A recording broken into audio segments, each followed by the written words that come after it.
In questi giorni sta facendo molto discutere il prossimo futuro docudrama di Netflix della serie African Queens, Regine Africane, dedicato alla figura di Cleopatra, e se ne sta parlando molto per la scelta di far interpretare Cleopatra ad un'attrice afroamericana. Ora, in molti mi hanno chiesto di dedicare una puntata alla questione, ma io francamente non me la sento molto. E questo perché se dovessi affrontare il tema in maniera onesta ci sarebbe molto poco di cui parlare. L'operazione di Netflix è evidentemente commerciale. Se poi dovessimo analizzare la questione in chiave prettamente storica, è molto improbabile che Cleopatra fosse una donna nera o mulatta, e questo perché Cleopatra era un esponente della dinastia tolemaica, una dinastia di origine macedone che oltretutto, basandosi sulle fonti, sembra essere stata abbastanza all'insegna dell'endogamia.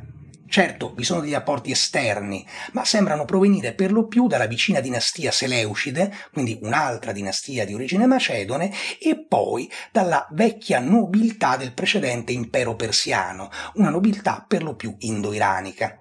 Certo, anche se volessimo dare credito a Strabone, che dà a intendere che Cleopatra fosse una figlia illegittima di Tolomeo XII Aulete, dovremmo dimostrare che la misteriosa donna che diede i natali a Cleopatra fosse non solo una donna indigena, ma una di quelle egiziane che aveva degli antenati tra i nubiani. Quindi siamo evidentemente davanti a una serie di sé e di balzi logici difficili da dimostrare. Io però vorrei sfruttare questo argomento in maniera trasversale per dimostrare come per l'ennesima volta siamo davanti ad un'occasione sprecata. Perché in realtà, se si vuole parlare di regine nere dell'Evo antico, che oltretutto hanno a che fare in un certo qual modo con la cultura egiziana e con il mondo egiziano, vi sarebbero un'infinità di interessanti fonti sia storiche e archeologiche. Ora, nello specifico, andremo a trattare di un evento della storia romana relativamente poco noto, che riguarda i confini meridionali della prefettura dell'Egitto. Andremo a parlare di un regno africano dell'Evo antico, il regno di Kush, e poi di una magistratura, o meglio una carica nobiliare al suo interno, quella della Candache. Torneremo sulla questione di questo evento storico che riguarda l'Egitto romano e i suoi confini meridionali, e poi parleremo di tutta una serie di interessanti dati archeologici che ci offrono uno spaccato molto interessante sugli eventi che si sono sviluppati lungo la frontiera meridionale dell'impero romano tra il I secolo a.C. e il I secolo d.C.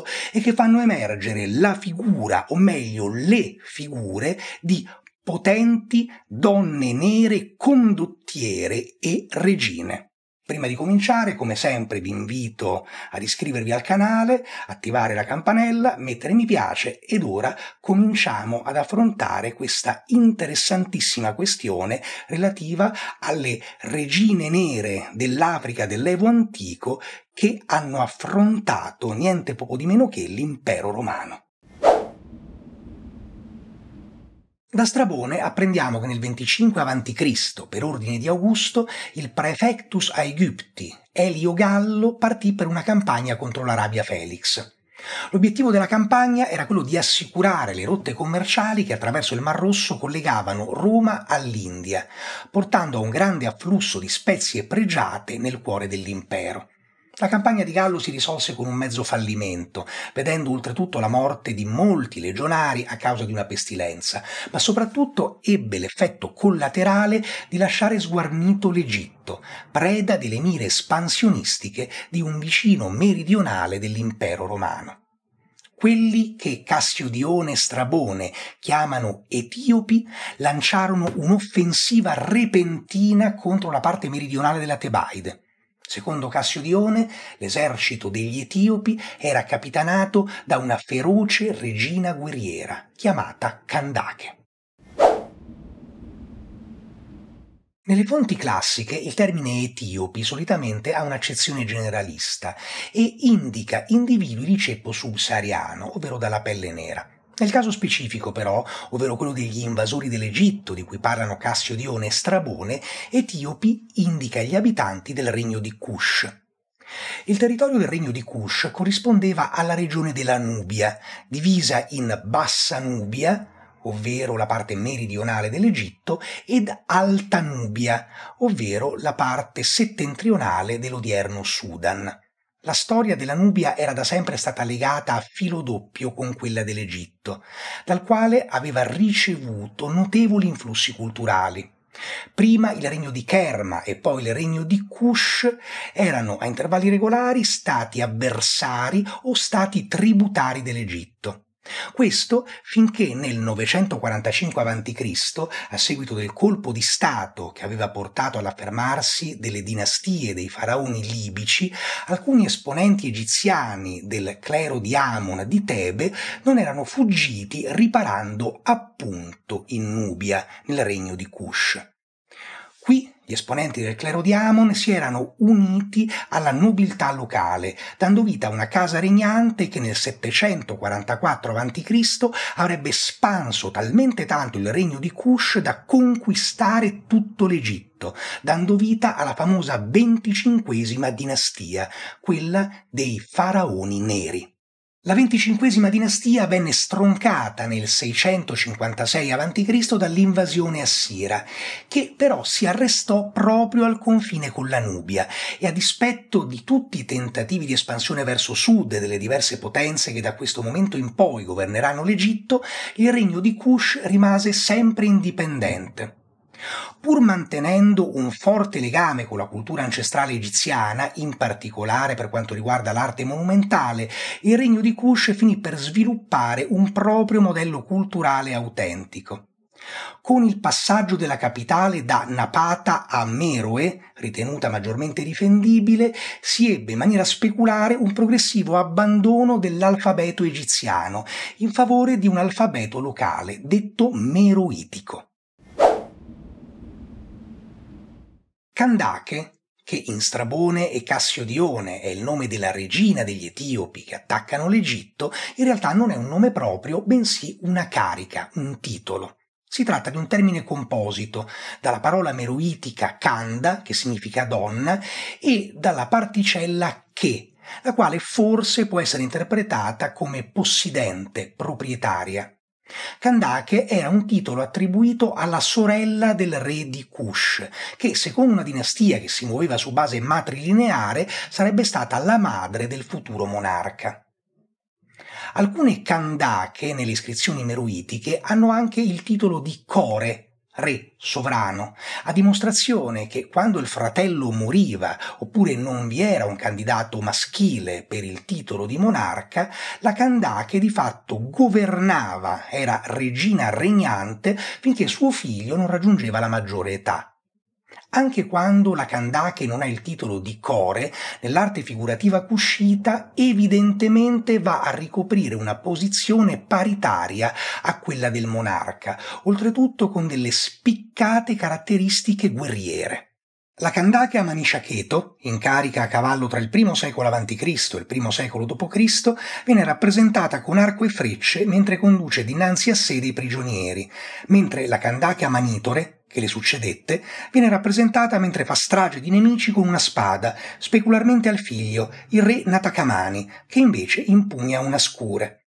Entrambe queste Candache sono le dirette discendenti della Candache Amanirenas, quella che condusse le truppe di Kush contro l'impero romano nell'offensiva della quale parlano sia Cassiodione sia Strabone. Strabone definisce Amanirenas andruché, ovvero mascolina, e la descrive oltretutto anche cieca da un occhio, seguendo forse una sorta di suggestione annibalica. La campagna cushita in Tebaide è un successo e le forze di Amanirenas riescono per prima cosa a sbaragliare la guarnigione di 3 corti posta a difesa della città di Suene. Dopo Suene i Cushiti espugnano e saccheggiano anche i centri di Philae ed Elefantina, traendone i cittadini in schiavitù e oltretutto prendendo come spoglie anche diverse statue che raffigurano il divo Augusto. Contro l'esercito Cushita, forte di 30.000 armati, che ora sta tornando carico di bottino verso la Nubia, muove allora il nuovo prefetto dell'Egitto, Publio Petronio, alla testa di un esercito costituito da 10.000 fanti ed 800 cavalieri. Petronio giunge dinanzi alla città di Pselchis, un centro della Nubia settentrionale, e chiede a gran voce all'esercito saccheggiatore, che lì si è trincerato, di restituire il maltolto. Dopo 3 giorni, però, non ricevendo risposta, il prefetto schiera le sue truppe in ordine di battaglia, inducendo il nemico a una sortita. A dispetto della superiorità numerica, i cusciti vengono sbaragliati dai romani, e questo perché, a detta di Strabone, non solo sono male equipaggiati, difesi solo da alti scudi in pelle di bue e armati o di spade o di asce o di lunghe lance, ma soprattutto perché i loro ufficiali non sono particolarmente capaci. Dopo aver sconfitto l'esercito nemico, il prefetto dell'Egitto occupa Pselchis e subito dopo la fortezza di Premnis. Non contento, si dirige ancora più a sud, verso il cuore del regno di Kush, trovandosi dinanzi all'importante centro di Napata, che espugna, saccheggia, rade al suolo, traendone la popolazione in schiavitù in Egitto. Da Strabone apprendiamo che Petronio, dopo la presa di Napata, decise di tornare in Egitto, ad Alessandria, non senza aver lasciato una nutrita guarnigione nella fortezza di Premnis. Immediatamente Amanirenas lanciò una controffensiva, obbligando il prefetto a tornare sui suoi passi. In questo caso, però, curiosamente, sembra che tutta la vicenda riesca a risolversi in maniera apparentemente pacifica. La Candache inviò dei messaggeri direttamente all'imperatore Augusto, che in quel momento si trovava a Samo, e Strabone scrive che incredibilmente l'imperatore non solo accettò di esaudire tutte le loro richieste, ma che egli anche revocò il tributo che Petronio aveva imposto ai Cusciti. È evidente da questo passo abbastanza criptico che la campagna di Nubia di Petronio fu tutt'altro che risolutiva, e questo sembra oltretutto confermato da alcune scoperte archeologiche. Nel 1910, durante gli scavi di Meroe, l'antica capitale del regno di Kush, venne rinvenuta la testa in bronzo di una statua romana, delle dimensioni di 46 centimetri. Da confronti eseguiti con il celebre Augusto di Prima Porta, appare evidente che la statua originaria dalla quale era stata tratta la testa rappresentasse appunto l'imperatore Augusto, e il collegamento immediato che sovviene è con quelle statue prese come trofeo dall'esercito cuscita dopo la presa di Syene. Il sito esatto del ritrovamento della testa corrisponde con le fondamenta della scalinata del tempio E292 di Meroe, attribuito appunto ad Amanirenas, e secondo alcuni la posizione della testa sarebbe da collegare proprio con una celebrazione della vittoria della Candache su Augusto. Infatti, trovandosi al di sotto della scalinata, nelle sue fondamenta, questo avrebbe portato ogni pellegrino che entrava nel tempio a calpestare simbolicamente la testa dell'imperatore dei Romani. A rafforzare l'idea che il Tempio E292 sia stato costruito per celebrare una vittoria militare, il fatto che i suoi rilievi affrescati rappresentino diversi prigionieri inginocchiati e con le braccia legate dietro la schiena, e che uno di questi, con un elmo sul capo e una tunica a laticlavia, possa essere interpretato come un legionario romano. Un personaggio analogo compare anche sulla stele di Amanisaketo, la Candache che era entrata in carica dopo Amanirenas, indicato con l'etnonimo di Tammeia.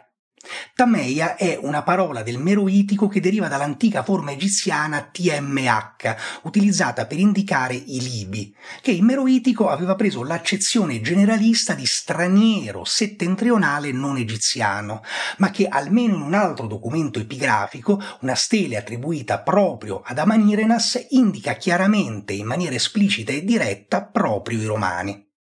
Ecco che quindi non solo la spedizione in Tebaide di Amanirenas forse si era risolta in maniera non solo paritaria, ma addirittura vantaggiosa per i Cusciti, ma successivamente al suo regno vi erano state, forse, altre spedizioni, altre scorrerie vittoriose dei Cusciti in territorio egiziano controllato dai Romani.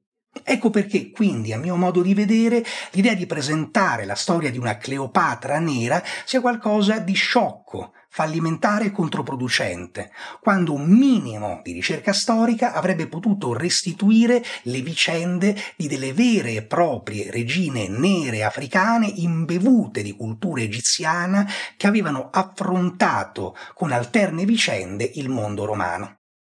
Termina qui questa puntata un po' particolare che, partendo dalla Cleopatra di Netflix, è andata a raccontare le vicende delle regine, delle Candache del regno di Kush, di Meroe. E se questo video vi è piaciuto mettete un mi piace ed iscrivetevi al canale.